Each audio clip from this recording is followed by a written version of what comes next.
네, 오늘 말씀 우리 함께 봉독하도록 하겠습니다. 오늘 말씀 누가복음 18장 35절에서 43절 말씀까지입니다.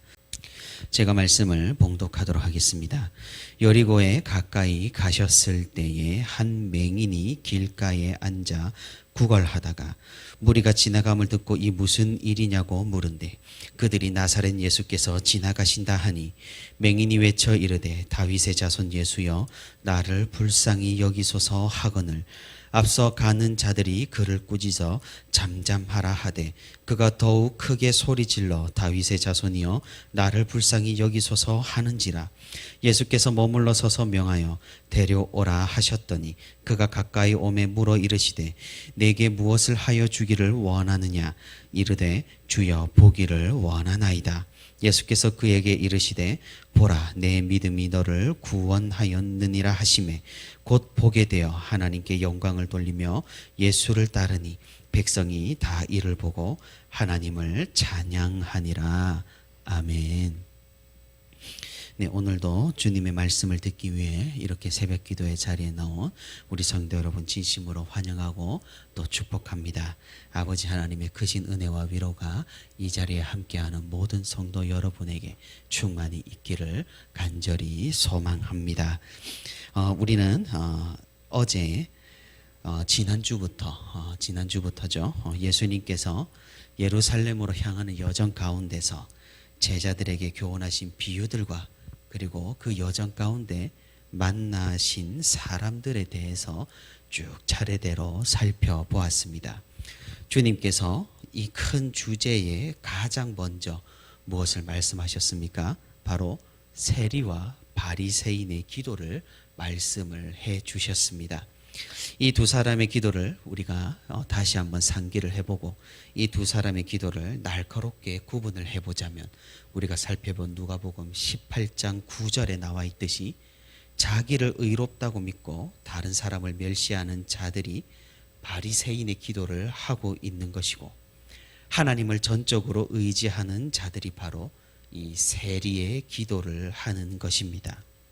그래서 우리가 쭉 살펴본 내용 바대로 자신을 의지하는 자는 하나님의 은혜를 받지 못하고 자신을 부인하고 하나님을 의지하는 자는 하나님의 긍휼하심을 받는다는 이 예수님의 말씀을 우리는 계속해서 살펴보았습니다.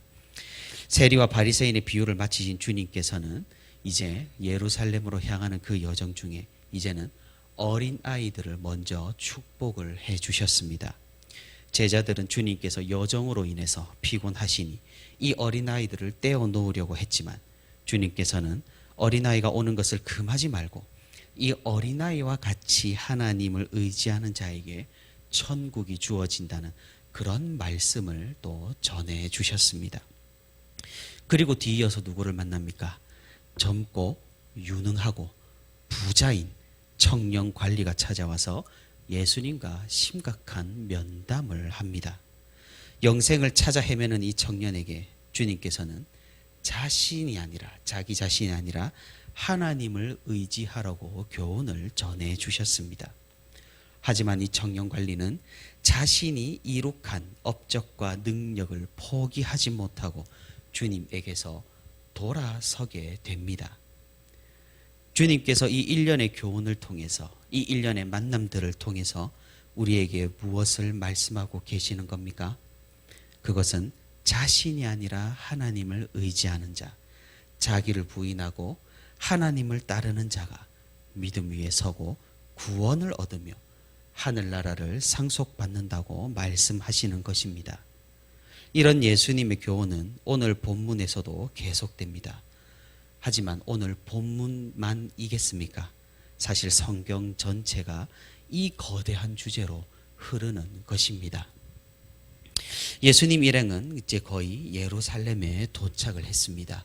이제 예루살렘으로 가시는 길에 여리고라는 도시에 들려서 거기에서 유숙을 하시기로 결정을 하셨습니다. 예루살렘과 여리고는 매우 가깝습니다. 고대에 다니던 길로 우리가 거리를 계산을 해본다면 여리고와 예루살렘 사이는 약 25km 정도 떨어져 있었습니다. 어떻게 보면 사실 여리고에 들르지 않고 곧바로 예루살렘으로 향하여 가실 수도 있었을 것입니다. 하지만 예수님께서는 굳이 이 여리고에 들어가시기를 원하셨습니다. 아마도 그곳에서 행하실 일들을 통하여 하늘나라의 복음을 전하시고 그곳에서 만나는 사람들을 통하여 다시금 예수님 자신의 사명과 이 땅에 오신 목적을 제자들과 사람들에게 알리시기 위해서였을 것입니다. 여리고는 옛부터 굉장히 위치가 좋은 지역이었습니다.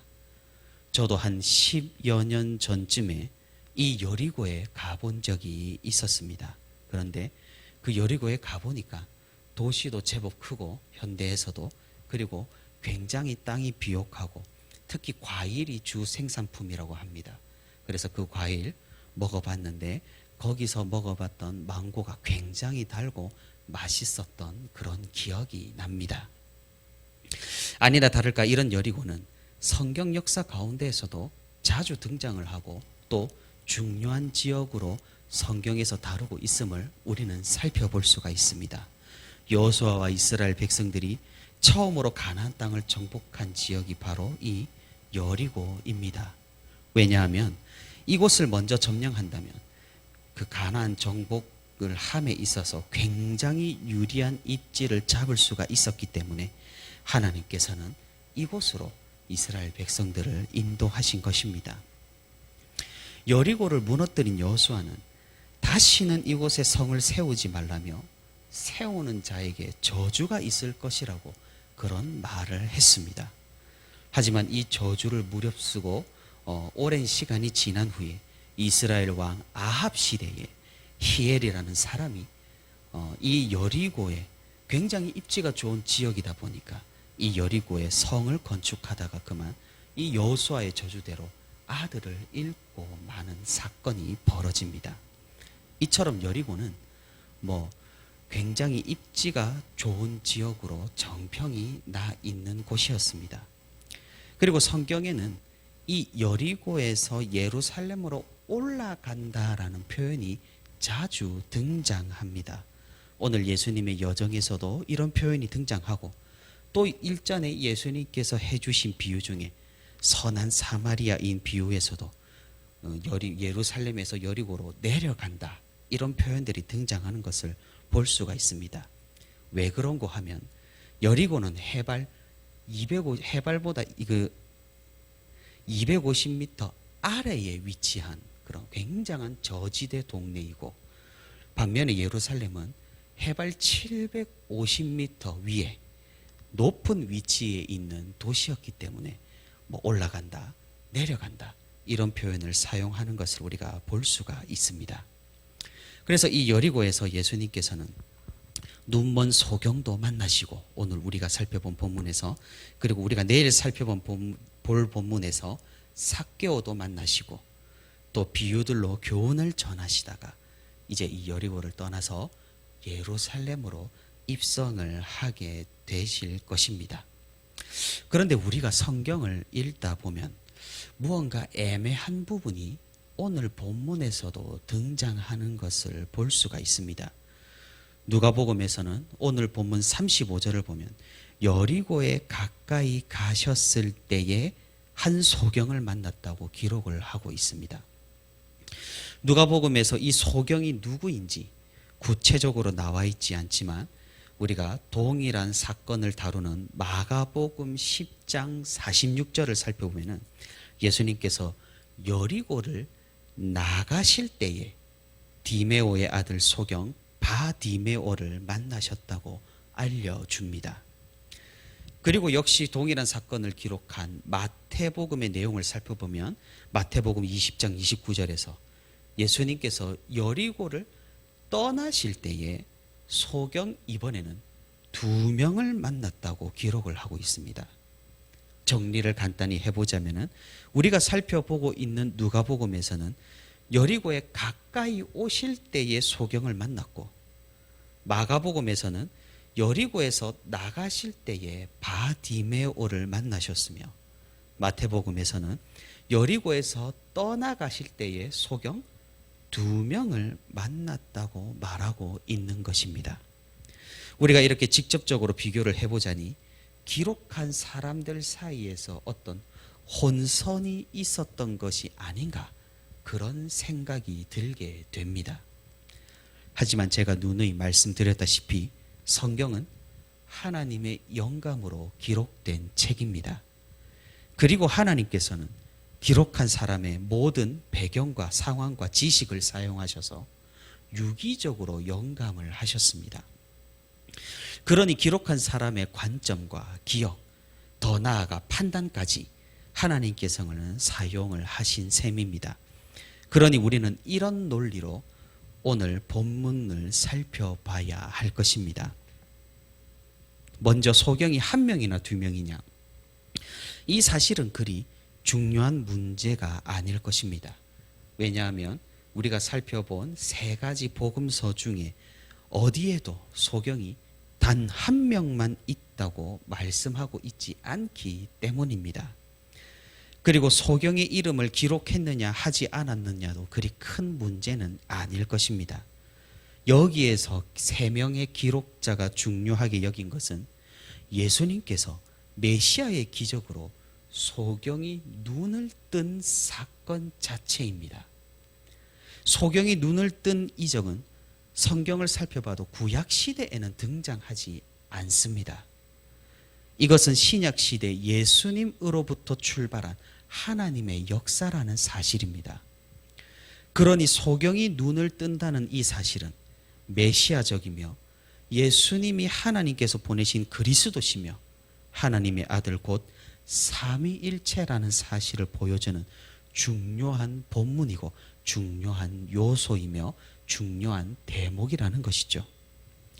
그러니 기록자에 따라서 소경이 1명, 2명, 그리고 그 소경의 이름을 알려주는 것은 매우 부차적인 정보일 뿐입니다. 마태, 마가, 누가 3 복음서 모두 소경이 눈을 뜬 이 사건을 자세히 기록하고 있습니다. 이 3 복음서의 강조점은 예수님께서 이 일을 행하셨다라는 것이죠. 그리고 예수님께서 진정한 메시아, 하나님의 아들이라는 사실을 이 본문에서, 이 사건에서 3 복음서 기자 모두가 보여주고 있는 것입니다. 그러면 다음 문제로, 과연 오늘 본문의 사건이, 소경이 눈을 뜬 이 사건이 여리고에 들어가시는 중에 일어났는가, 혹은 여리고를 나오셔서 예루살렘으로 가시는 길에 일어났는가 하는 문제입니다. 우리는 고고학적 발굴 현장에서 이 문제에 관한 해결점을 찾아볼 수가 있습니다. 여리고를 현대에 와서 발굴을 해보니까 예수님 당시 여리고는 시가지가, 도심이 2군데였다고 합니다. 그 중에 구시가지는 구약시대 때부터 사람들이 살고 있었던 곳이고, 하나 다른 곳은 헤롯 대왕이 그 당시에 새로 만든 행정중심 도시에 신시가지가 있었습니다. 이 2시가지는 2km 서로 떨어져 있었습니다. 예수님께서 바디메오를 만난 장소가 바로 이 구시가지와 신시가지 사이라는 사실을 우리는 알 수가 있습니다. 그러니 마태와 마가복음에서 여리고를 떠날 때라고 하면 구시가지를 말하는 것이고, 누가복음에서 여리고에 들어갈 때라 하면 이 신시가지를 중심으로 기록을 한 셈입니다. 그리고 중요한 사실은 여리고에서 세리장 삭개오를 만난 사건은 누가복음에서밖에 등장하지 않습니다. 마태와 마가는 소경을 만난 사건을 기록하고 난 뒤 곧바로 예루살렘의 입성을 기록하고 있습니다. 반면에 누가는 예루살렘 입성 전에 여리고에서 삭개오를 만난 사건을 추가적으로 기록을 하고 있습니다. 삭개오는 세리 중에 우두머리였죠. 그 당시 백성들로부터 세금을 걷는 세리장이 웬만하면 어디에 살았었겠습니까?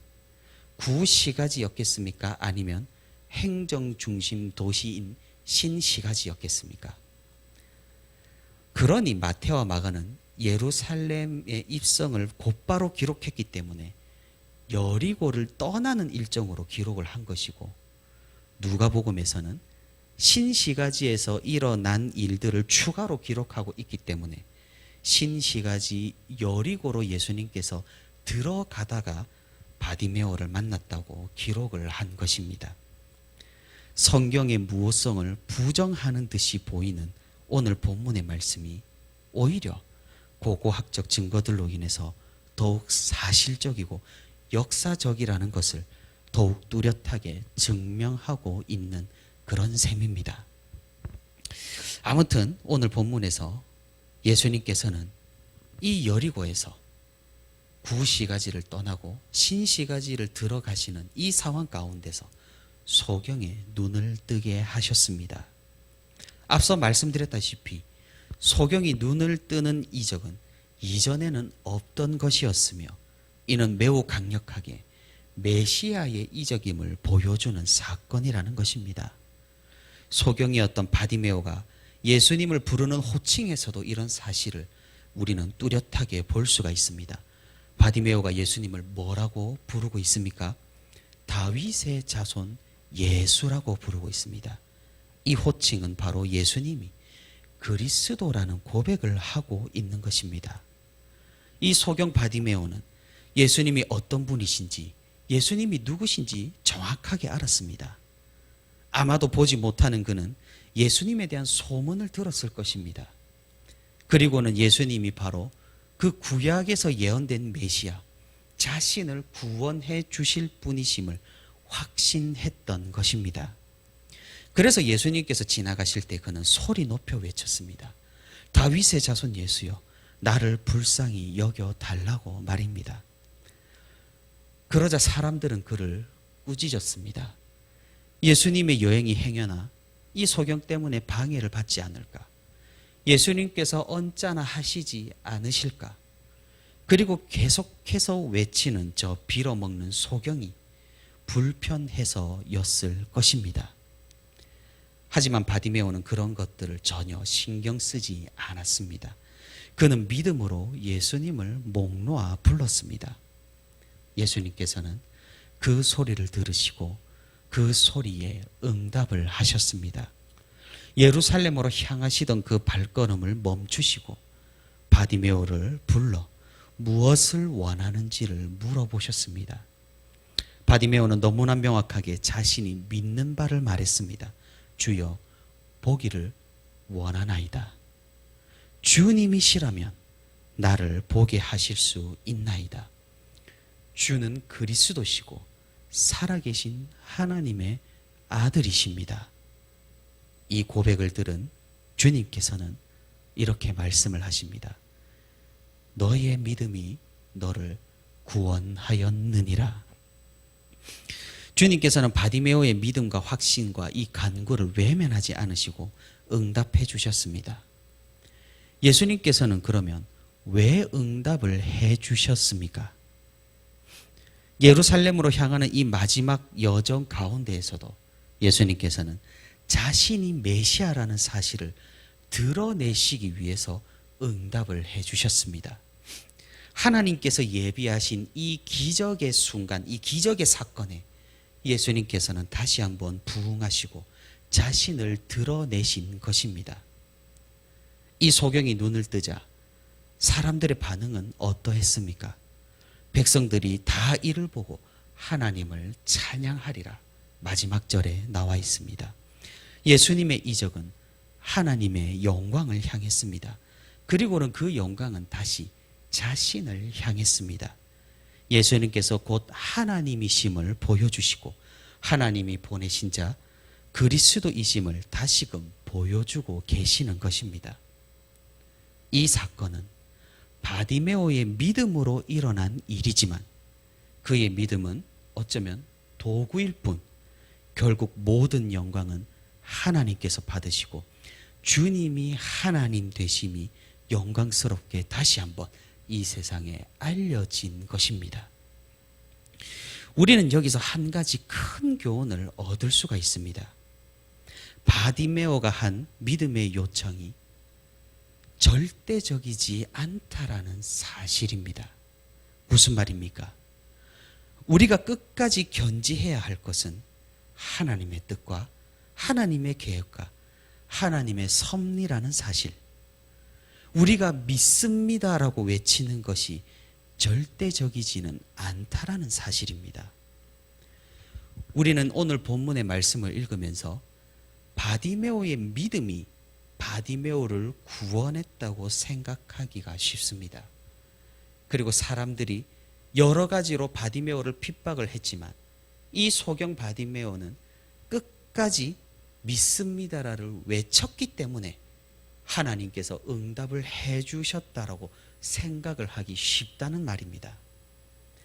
물론 도구적인 의미에서 틀린 생각은 아닙니다만 더 중요한 요소가 이곳에 있습니다. 그것은 바로 하나님의 뜻입니다.